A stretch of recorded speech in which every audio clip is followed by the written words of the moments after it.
বাসি বাসি কাজ করে 4টার সময় উঠে 5টার সময় চলে গেছি মার্কেটে থেকে এসে তাড়াতাড়ি করে ছেলে মেয়েকে রান্না করে খাইয়ে দিয়ে স্কুলে পাঠিয়ে দিয়েছি। 11টা বাজে 10 মিনিট আগে। আর এদিকে মাল সব কিছু মানে ছিত্রানো, আর মার দেখো শরীরটা ভালো না, শুয়ে রয়েছে।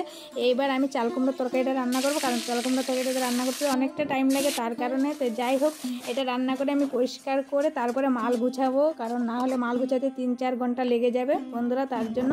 তো যাই হোক, আমার চাল কুমড়োর তরকারি রান্না হয়ে গেছে। এবার এদিকে সমস্ত কিছু গুছিয়ে গেছে। দেখো ঘরে তো কতটাই নোংরা পড়ে থাকে না, আর এই দেখো সিঁড়ির ঘরে তো প্রচুর নোংরা থাকে, কারণ আমাদের সিঁড়ির ঘরে ছাদ দেওয়া না, মানে টিন দেওয়া, তার জন্য প্রচুর নোংরা, কাঠ পিঁপড়ায়, কাঠ গুঁড়ো, মানে এইসব অনেক কিছু ফালাতে। যাই হোক, দেখো সিঁড়ি থেকে কতটা ময়লা বের করেছি। আর আমার ছেলে মেয়ে আজকে শনিবার তাড়াতাড়ি স্কুল থেকে বাড়িতে চলে এসে খেলা করতেছে।